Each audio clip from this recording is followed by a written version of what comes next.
Après presque 3 semaines au Guatemala, on va à nouveau changer de pays. On va en Honduras. Alors le Honduras, il faut savoir que c'est le 6e pays le plus dangereux au monde. Que c'est un pays qui fait à peu près 2,5 fois, voire presque 3 fois la Belgique. Il y a 6 millions et quelques d'habitants. Et non, on n'a pas du tout peur d'y aller. Au contraire, en fait, je suis plutôt très excité parce que quand on a eu ce projet de venir en Amérique centrale avec Anaïs, c'était vraiment le pays où j'avais envie d'aller, où j'avais envie d'emmener ma famille pour une raison très simple. C'est qu'en 2000, il y a longtemps, j'étais étudiant d'échange dans ce pays. Et donc j'ai vécu chez des gens là-bas. C'est des gens que je considère comme ma famille. Et donc vous allez peut-être voir dans les prochaines vidéos ou séquences que je vais parler de ma famille, mais on va parler de ma famille du Honduras. Et j'avais vraiment ce grand rêve personnel d'y emmener ma famille, mes enfants. Anaïs, elle est déjà venue avec moi une fois. On était en 2012. 2012. Voilà. Et donc, voilà, il n'y a pas de stress, il y a plutôt beaucoup d'envie et d'impatience. Après, on va être honnête, il y a quand même l'angoisse de la frontière. Hein. Aujourd'hui, on est en passage aux frontières. Parce que lui, évidemment, il y a toute l'excitation qui monte au-dessus. Mais comme d'habitude, un jour de frontière, c'est un jour où on espère que tout se passe bien, même si ça s'est toujours bien passé pour nous. On ne sait jamais. Donc, on va voir quoi. Alors, en route pour ce 35e pays avec les enfants? Voilà, en route et direction Copan. Nous sommes sur la route depuis 2 ans. Nous avons parcouru l'Europe et l'Asie avec nos 3 enfants. Maintenant, nous les emmenons à la découverte du continent américain. Nous, c'est les Waffles et ça, c'est nos aventures. Jeff a démarré, c'est parti, en route pour la frontière, mais avant ça, on doit faire le plein de diesel, le plein de gaz. Comme on ne sait pas comment ça va se passer de l'autre côté de la frontière, au niveau du diesel, c'est pas une nécessité, mais on trouve qu'il est vraiment pas cher ici au Guatemala. Si ça se trouve, il est moins cher en Honduras, mais c'est une question de sécurité en fait, pour pas devoir galérer ensuite. Et ici, on a vu qu'il y avait une pompe juste à la sortie du spot où on est. Et le gaz, c'est pareil, on a vu qu'il y en avait en chemin, donc autant faire un plein maintenant qui va nous permettre d'être autonome de nouveau un mois, plutôt que de devoir courir après une fois où on est, enfin un moment où on est posé, on est bien. Allez, go!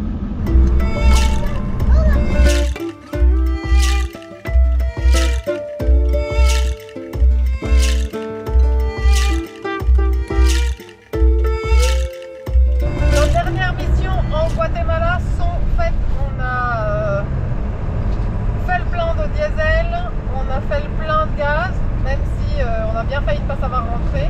On a de nouveau laissé une belle trace, ils auront un souvenir de nous. Mais la côte était un peu trop pentue pour Jeff, donc voilà, la boule a de nouveau fait une trace. Soit on y est quand même arrivé, et donc maintenant, eh bien, direction la frontière. On n'a pas réussi encore à faire les copies, on devait avoir des copies des documents. Mais voilà, on les fera à la frontière, on paiera sans doute bien trop cher, mais tant pis. On a trouvé un petit bureau pour faire les photocopies, ce qui permettra de perdre peut-être moins de temps à la frontière. Alors par contre, on voyait que la fille, elle n'avait pas trop l'habitude, donc j'ai dû remettre de l'ordre dans les papiers des passeports pour les tenir bien ensemble. Mais donc voilà, on a eu la copie du passeport, du cachet d'entrée, du TIP, donc l'entrée du véhicule, le permis de conduire de Nico et les documents du véhicule, et tout ça en 2 fois. En tout cas, c'est ce que j'ai lu hier sur ce qui est demandé. On verra après ce qui est réellement demandé à la frontière ou pas, mais au moins on les a. Cette fois, ça y est, on est arrivé à la frontière. On va voir comment ça se passe.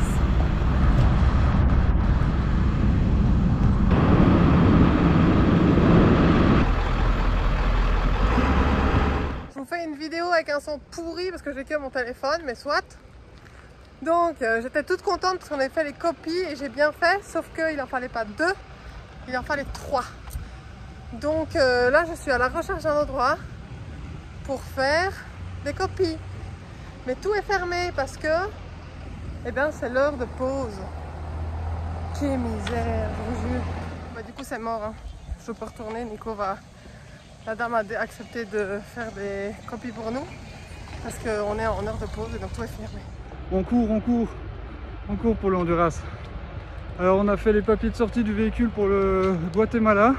Juste à côté il y a le bureau pour le Honduras.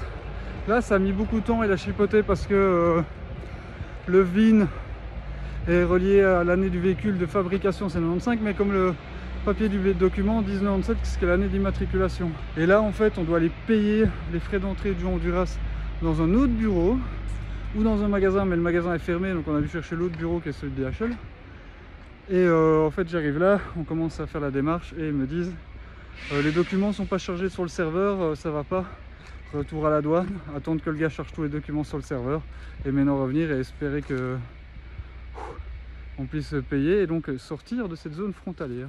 Bon bah apparemment c'est pas encore bon.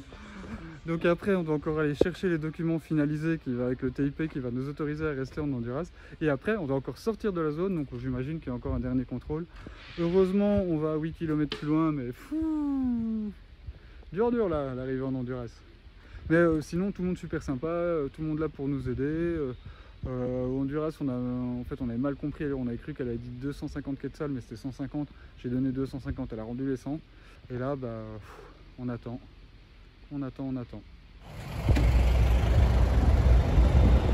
Quel manège d'entrée de véhicule, c'est toujours ça qui prend le plus de temps.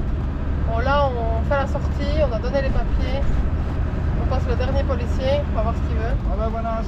¿Cuántas personas había? 5. Vos ahí conmigo. Sí, correcto. ¿Y ahorita qué destino llevan?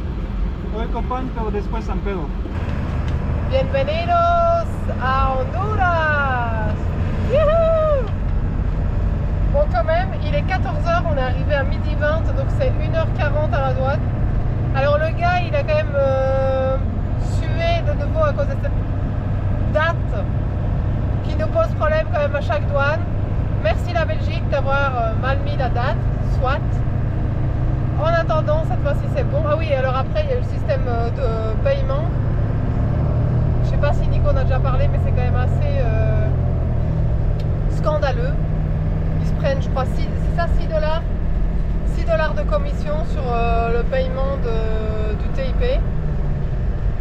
Voilà, comme on disait avec Nico, on préfère 1000 fois le système au Belize qui en fait fait payer par visa directement à la douane. Au moins il n'y a pas d'intermédiaire, il n'y a pas de commission en plus et ça a l'air un peu moins mafieux quoi.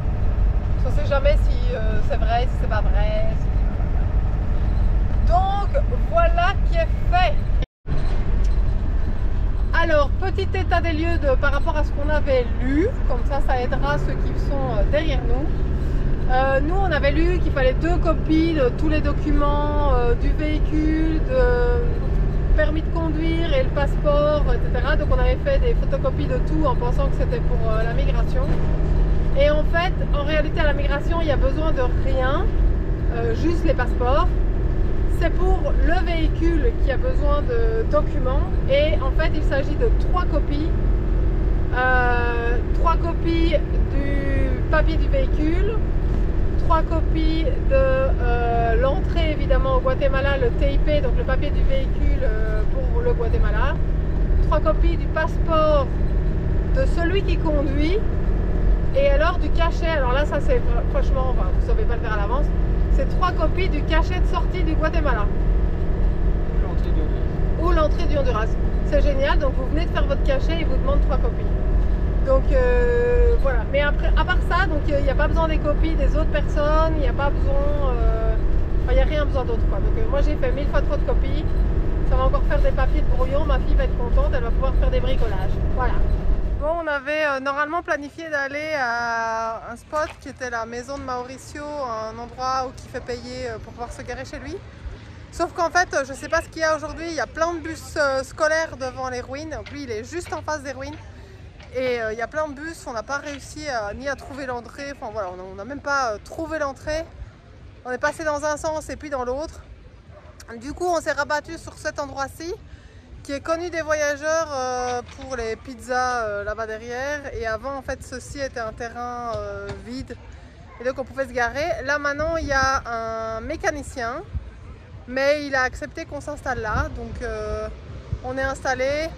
On sait que c'est que pour une nuit. Demain, on va faire la visite des ruines. Et puis, on continuera notre route. Donc, voilà, on s'inquiète pas trop. Apparemment, c'était calme. Donc, espérons juste que la nuit soit calme. Et qu'on soit tranquille quoi.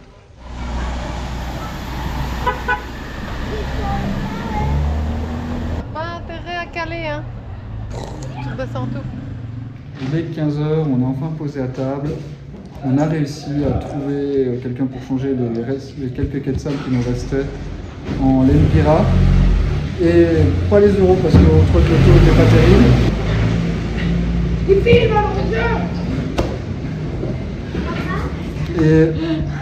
Et on a réussi à trouver un petit resto typique, assez sympa. Voilà. Parce qu'il faut aussi se dire que Copan, c'est un endroit ultra touristique, avec plein de beaux restaurants, plein de beaux hôtels. C'est sans doute même un des endroits les plus touristiques de tout le pays. On commence par là. Et voilà, on est posé, on va pouvoir se sustenter, visiter un petit peu, et puis se reposer de ce passage de frontière, qui était censé être simple, et qui a duré beaucoup trop longtemps. Une baleadas, on crève de faim. Le plat préféré de Nico.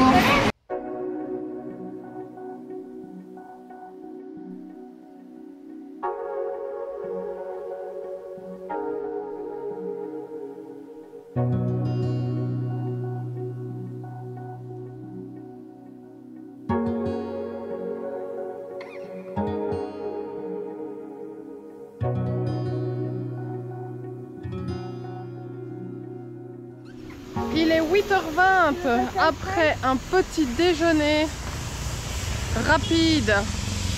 On se met en route pour le site de Copan. On voulait y aller tôt ce matin. Alors on a compris pourquoi il y avait du monde hier. Si vous pensez aller à Copan, pensez-y, évitez le dernier jeudi du mois.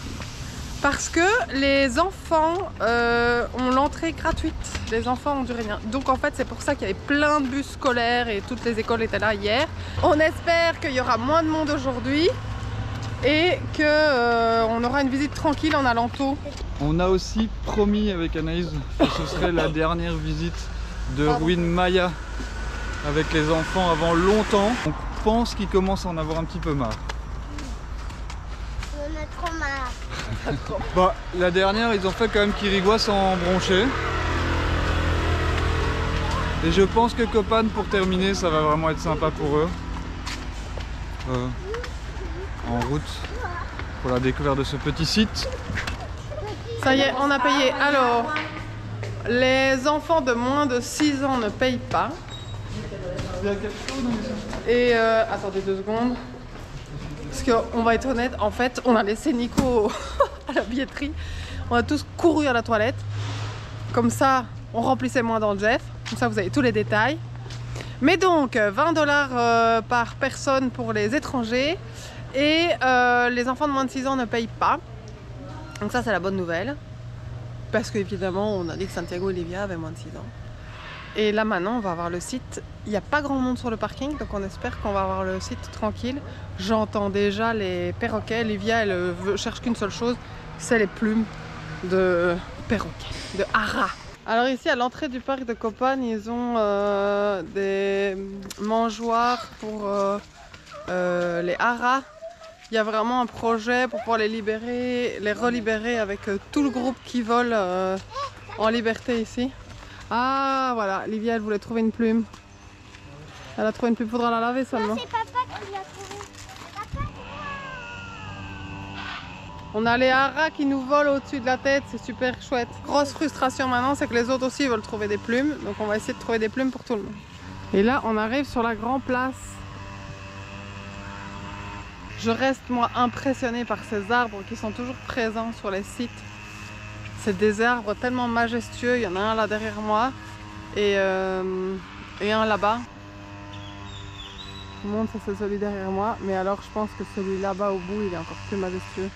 Dans tout l'empire Maya, hormis Quirigua qui faisait également partie de l'empire de Copan à toute à une époque, il y a très peu de sites Maya qui peuvent se vanter d'avoir des aussi belles sculptures ou gravures que Copan.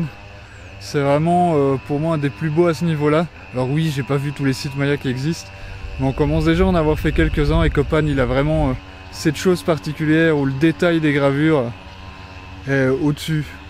Le site en lui-même il est beau, mais c'est pas le plus fou qu'on ait fait. C'est vraiment ces statues et c'est ça. Et encore, vous avez pas encore vu l'escalier, on va y arriver à l'escalier. Il est assez impressionnant aussi. On a décidé de s'écarter un peu de la place principale. On arrive dans les quartiers résidentiels secondaires en fait, où se passait en fait moins d'activités, mais où les gens vivaient à l'époque. Du coup on est dans les bois, c'est trop cool. Ah, même Nico découvre des choses. Bah ouais, heureusement. Faut aussi que je vous dise que c'est grâce à Copan que je suis autant amoureux de la culture maya. C'est le premier site que j'ai visité, j'avais pas 18 ans. Ah ouais, hein, c'est vieux.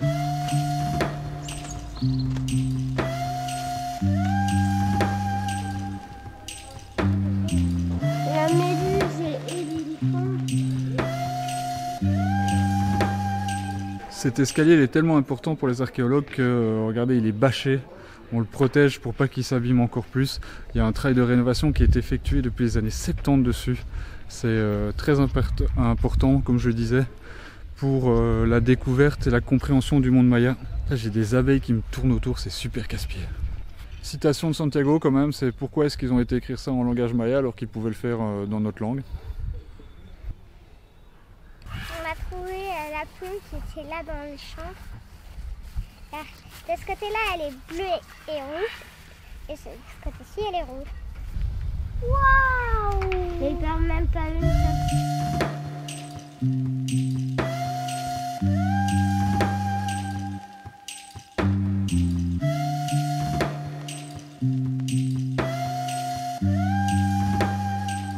Ce qui est vraiment cool avec le site de Copan, donc c'est les perroquets qui sont autour et qui donnent vraiment une impression de nature et d'animaux à la visite au site. Mais du coup, on a trouvé une première plume et puis on a trouvé une deuxième plume rouge sur le site. Seulement on a 3 enfants, il fallait une plume pour tout le monde. Et du coup, on est parti dans la forêt, observer les perroquets et trouver d'autres plumes. Beaucoup de petites plumes de duvet et quand même quelques belles grandes plumes. Ça fera quelques souvenirs. Et c'est assez bien parce qu'ici, le projet des perroquets, c'était une réintroduction qui a été faite par le gouvernement du Honduras dans le cadre du tourisme. Et aujourd'hui, il y en a quand même beaucoup des couples. Et donc, c'est assez impressionnant. Et puis, vous vous promenez sur le site et tout d'un coup, ils passent au-dessus des monuments. Ça rajoute quand même pas mal à l'ambiance du site. Et il y a des mangeoires partout et des nids faits pour eux. La visite du site de Copan est finie. On rentre doucement à Jeff sur le petit chemin des Mayas qui est ici, qui a été fait pour relier la ville de Copan Ruinas aux ruines. Et voilà, je crois que les enfants, ce qu'ils vont retenir, c'est les plumes de perroquet, pas le site, mais est-ce que c'est le plus important? On va faire de nouveau un arrêt dans Copan Ruinas pour essayer de changer de l'argent et peut-être trouver un morceau pour manger un bout. Avant de se remettre en route, on va se mettre en direction, j'ai dit, de San Pedro Sula, mais on va sans doute s'arrêter à mi-chemin pour pas forcer parce que c'est une sale route. On a quitté Copan après avoir mangé une baliadas et fait du change d'argent. Donc on avait déjà échangé hier, mais on n'aimait pas trop le taux, donc on n'avait pas échangé les euros, on n'avait que changé les quetzals. Et là, pour être tranquille pour les prochaines semaines, on a changé les euros en plus grande quantité. Sincèrement, super facile, il suffit d'aller dans une banque. Le taux n'était pas trop mauvais, je crois qu'il était à 25,7 alors que sur au marché il est à 27. Mais par contre, dans la rue hier, il nous proposait 24 et donc on n'avait pas voulu changer. Donc voilà qui est fait. Maintenant, donc direction, en fait on se met en direction de San Pedro, mais on va s'arrêter à mi-chemin, enfin c'est un peu plus que mi-chemin, on a 2 heures de route et on a déjà commencé un peu, la route est vraiment mauvaise. Donc ça va pas être cool, on a quoi, 2h30 c'est ça annoncé hein. Il nous reste 2h15 déjà et je m'attends à ce que ce soit un peu plus. Alors les casse-vitesses en Honduras, on n'a pas encore le nom parce qu'ils mettent pas le nom ici dessus. Ils n'ont pas de nom. Ils n'ont pas de nom, ils sont indiqués par un petit panneau jaune sur le côté de la route. Mais par contre, visuellement, on les voit pas bien. Alors ça c'est un qu'on voit bien. Ça c'est un qu'on voit bien et qui est méchant. J'allais justement dire... Jusque là on en avait eu des tout doux, mais alors qu'on voit pas quoi, qu'on voit pas. On va faire un petit jeu, est-ce que vous le voyez? Vous l'avez pas vu? Nous non plus. On l'a vu mais on le voit vraiment très tard. Attention là, il y en a un. Ici. En fait c'est ça qui est super compliqué, c'est que quand on est dans des villages, il faut se concentrer sur tout le reste en plus. Les gens qui marchent sur la route parce qu'il n'y a pas de trottoir. les véhicules, les tuk-tuk, enfin, voilà, on va pas vous refaire l'Inde, mais on est quand même pas loin. Et alors ces casse vitesses qui sont pas annoncées, quoi. Bon, je profite d'un arrêt pour faire une vidéo parce que sincèrement c'est compliqué de faire des vidéos en roulant. On est dans des chemins de montagne, ça monte, ça descend. Et en fait la route donne une drôle de sensation de tremblement comme ça. On a l'impression que tout Jeff tremble. Du coup évidemment Nico s'inquiète parce qu'il se demande si c'est les suspensions, s'il y a quelque chose. Donc là en fait il a fait une pause. Et il est dehors, il est en train de vérifier à l'arrière les suspensions, enfin voilà, les bras de suspension et tout ce qu'il peut vérifier. Pourquoi? Qu'est-ce qui se passe? Alors ton inspection? On a touché un peu, donc c'est-à-dire qu'au moment on a dû prendre quand même une bosse qui a touché la plaque, qui n'était plus arrivée depuis très longtemps. Mais sinon, tout a l'air en place. Enfin arrivé! La route a été dure. Et là on arrive dans un petit paradis sur terre, un hôtel-restaurant avec des animaux, une plaine de jeux, les enfants vont être super contents. Après une nuit dans ce restaurant en mi-route, il nous reste à peu près 1h30 de route pour arriver à San Pedro. Aujourd'hui c'est un grand jour. Nico est tout excité puisqu'on va retrouver sa famille d'accueil à San Pedro Sula. En route! On vient d'entrer dans San Pedro Sula, on est au début de la ville. Nico est tout fou, il se tient plus. Même pas vrai. Même pas vrai. Et bah, du coup là maintenant il nous reste quand même encore 25 minutes sur l'heure et demie puisque on arrive en ville, quoi. Quand on arrive en ville.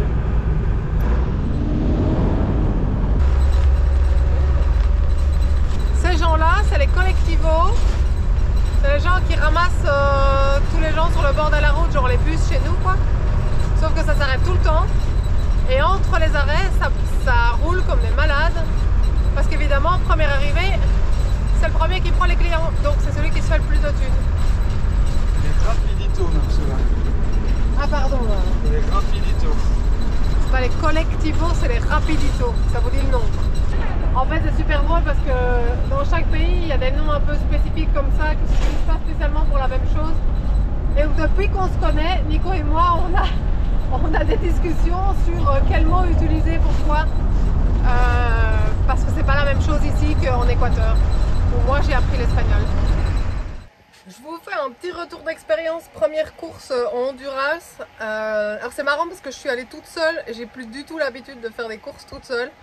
Parce que généralement Nico vient avec moi, donc il y a des trucs où je savais même pas ce que je devais acheter, genre les céréales pour les enfants. Et mais bon, du coup voilà, je m'en suis quand même bien sortie. Heureusement j'étais avec Talia, donc c'est l'épouse du frère d'accueil de Nico, de Rudy. Et alors il faut quand même que je vous montre un truc de fou. Ils ont la maladie du plastique, comme quoi la conscientisation mondiale, on n'y est pas encore. J'avais un sac plastique pour un pack de bière, un sac plastique pour un ananas, un sac plastique pour un chou. Bref, j'avais plus de sac plastique pour faire les poubelles. Je vous avais déjà expliqué dans une autre vidéo que j'utilise les sacs plastiques pour faire des sacs poubelles.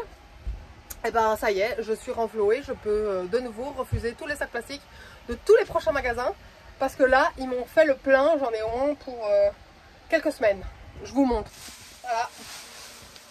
Ça, c'est une fois des courses. Ah non, j'en ai encore deux là derrière en plus. Truc de dingue.